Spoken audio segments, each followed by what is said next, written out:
这里是 CJ 郑家军，欢迎来到专业开箱。专业开箱顾名思义呢，就是什么都专业。顾名思义呢，就是专业的推理、专业的评估，帮助你们做出最适合你们的选择。当然，我也会揭晓我的最终选择，而我是不会告诉你们我的最终选择是Samsung Galaxy S20 Plus。本期视频开始前，如果大家想继续看我的专业推理和专业评估，请继续留守在本期视频。如果只想看我的开箱的话，那请等到下一期 Part 2。本期视频我们会聊到的是2020年最值得入手的手机。当谈到这话题，相信大家都会想到3月推出的 Samsung S20 系列、OPPO Find X2 系列和4月推出的华为 P40 系列。选择任何一款手机前，相信大家都会有自己的要求，也当然会有自己的疑问，当然有些人也会有自己的顾虑，比如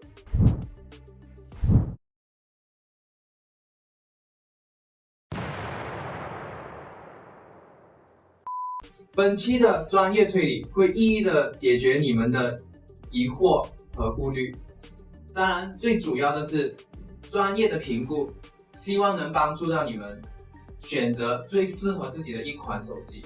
到底哪一款才是最适合你的呢？到底怎么选择呢？ CJ 帮我分析出所有的因素。适合主人，我已为您分析完毕，主要因素有购买目的、价格、配置和设计外观，以及其他因素。分析完毕。智能手机如何挑选？我们可以从这4个因素开始入手：价格、配置、外观与其他因素。我们这里可以看到是从左到右有4个重要的因素，从价格到配置到外观到其他因素都有颜色区分。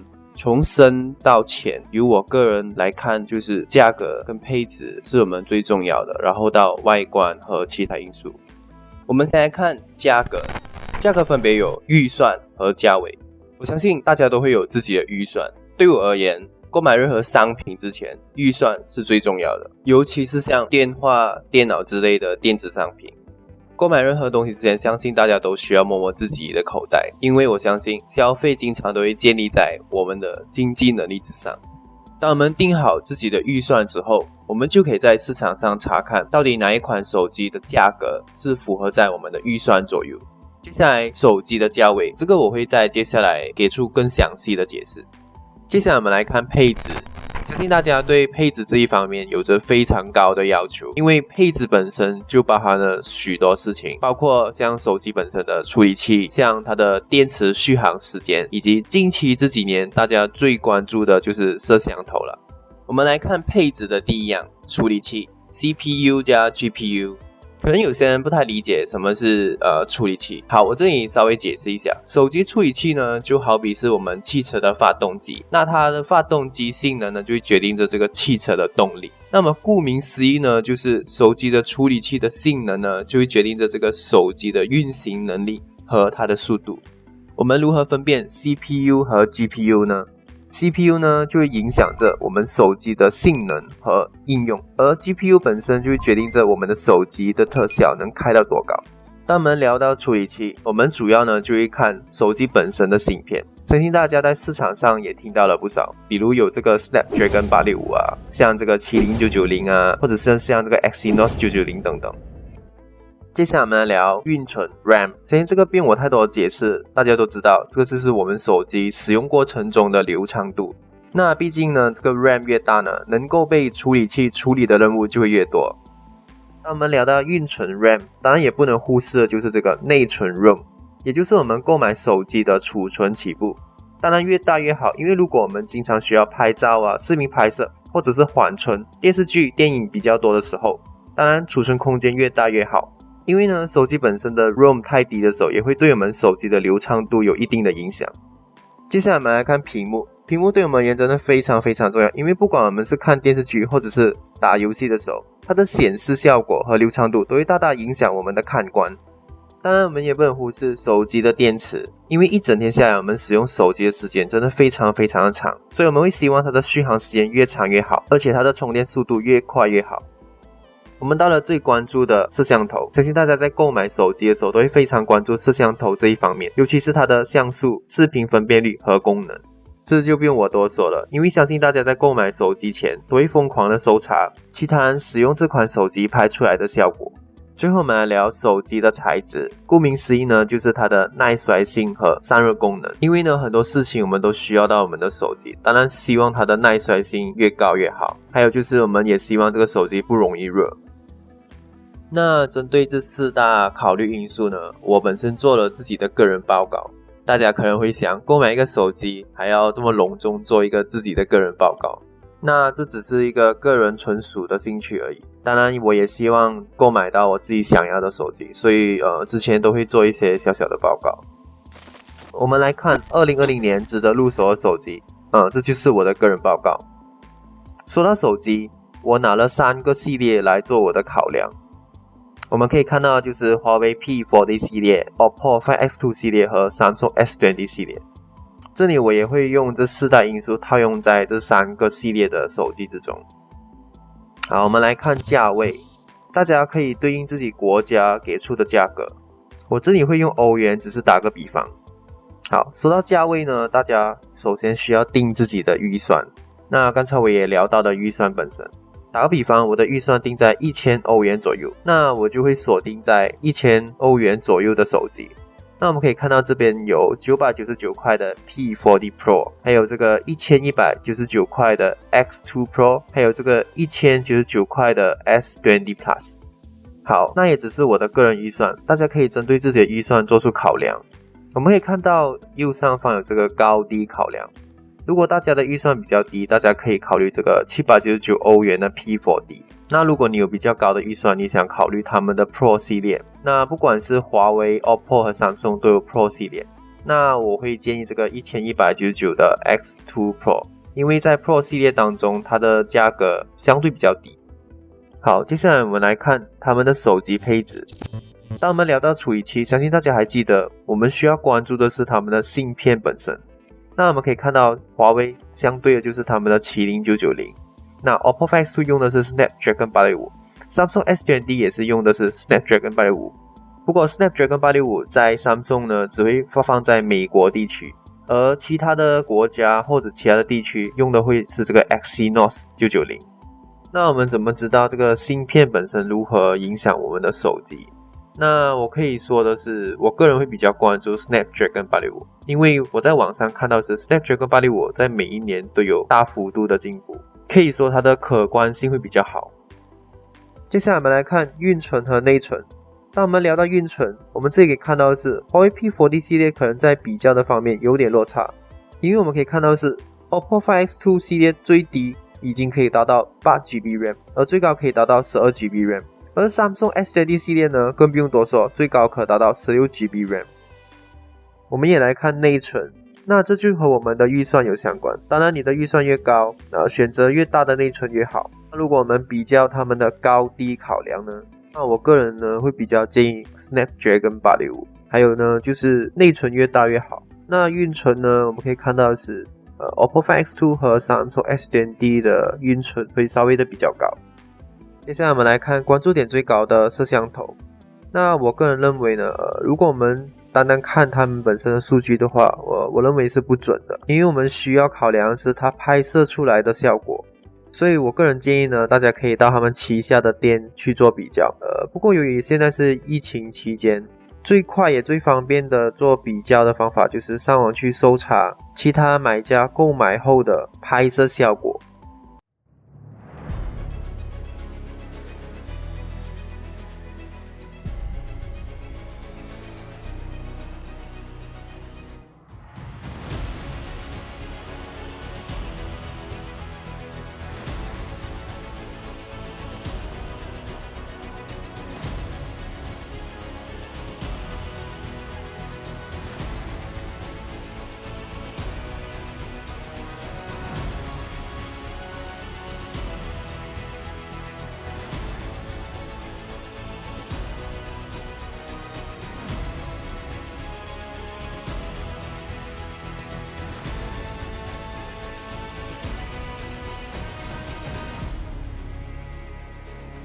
好，如果我们当然只聊数据本身呢，我们可以看到是这个标准广角最高的 108MP 是属于 Samsung S20 Ultra 的。不过我有上网搜查了一下，就是他们之间的比较视频。那我个人的感想就是华为 P40 系列和 OPPO Find X2 系列反而比这个 Samsung S20 Ultra 拍出来的效果来得好。不过呢 Samsung S20 Plus 的拍摄的效果是的确的好。那我也不明为什么这个Samsung S20 Ultra 的 108MP 会输给这个 Samsung S20 Plus 呢？不过这也是我个人看了众多的比较视频的个人感想。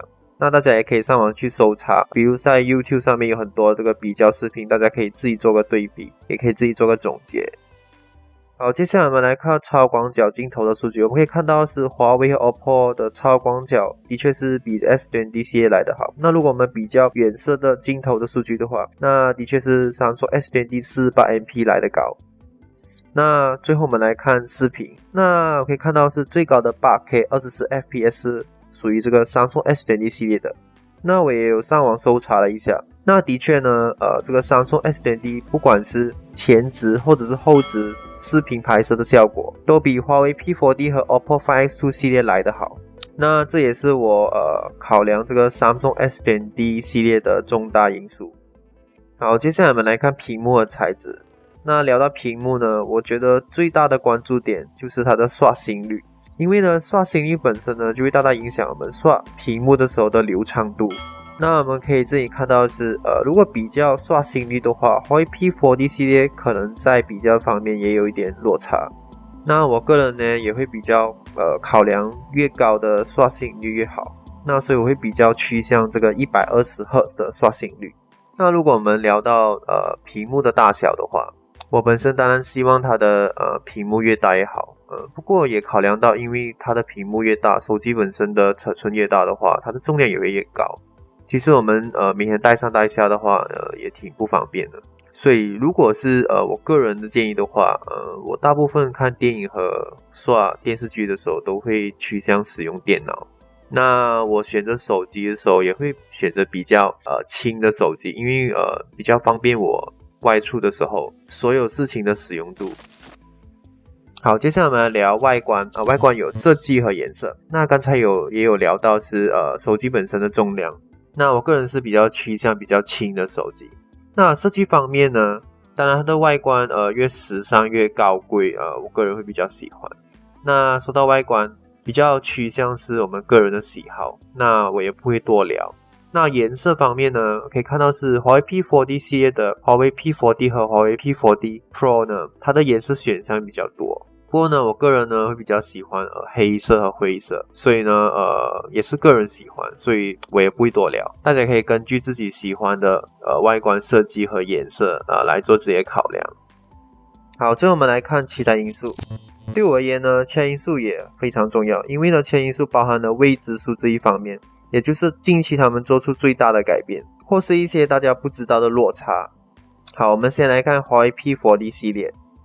那他们近期最大热点，也就是大家应该知道，就是他们已经没有了 Google Play Service。那也不知道多少人因为没有了 Google Play Service 而不购买华为 P40 系列的。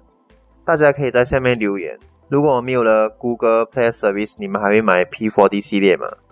对我而言呢也没有太大的影响，因为我相信华为也急于推出了他们的华为应用市场，也就是他们的华为 App Store。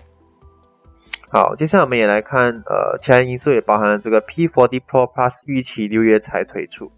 那为什么我会放在这一栏呢？是因为呢大家都会拿他们最好的手机来做比较。打比方，像这个华为 P40 Pro Plus 会拿来和这个 X2 Pro 比较，也会拿来和这个 S20 Ultra 比较。那我们现在目前来看呢P40 Pro Plus 还没有推出，很多配置方面呢在比较方面有很大的落差，大致上输给了 OPPO Find X2 系列和 Samsung S20 系列。不过我也很期待它6月推出的时候会有什么的改进，或者有什么重大的改变。接下来我们来看 OPPO Find X2 系列，那大致上也没有什么好聊的就本身呢我不太接受就是它没有外存，因为我个人呢需要手机呢有大量的拍摄视频和照片，那它本身没有外存的话，也大大影响了考量购买手机的因素。好，最后我们来聊 Samsung S20 系列。一直以来呢 Samsung 都爱用 Snapdragon 865的芯片，那前几年呢他们也推出了 Exynos 990，也就是他们 in-house 制作出来的。那我也有听说呢 Exynos 990呢比起 Snapdragon 865呢在配置方面呢有很大的落差。那所以呢我也上网搜查了一下，那我看到了几个比较的视频。那有某某呢 YouTuber 做出的比较呢是Exynos 990在配置方面呢的确有 28% 的落差。那是什么意思呢？也就代表说是它的电池消耗比较快啊，然后或者是它速度比较慢啊，又或者是它的拍照视频它的细节方面呢比较差等等。那这个我也不多聊了，大家可以上网去看一下Exynos 990和 Snapdragon 865的比较。还有呢相机本身呢有对焦问题，那听说他们会在系统升级方面呢对这个 bug 有所改变，有所升级，不过呢到目前为止也没有太大的改变。最后呢就是我可以看到是不是所有国家都会销售他们的 512GB 和这个 16GB RAM， 也就是说有些国家只能买到他们的 256GB 和他们的 12GB RAM。主人，为什么你那么不负责任？这样才有趣嘛。那其实精彩的我都留到了下一期视频了。喜欢我的视频请记得 subscribe 和 like， 按下订阅按钮后也别忘了按下隔壁的小铃铛，那你就不会错过我接下来的所有视频。谢谢大家观看。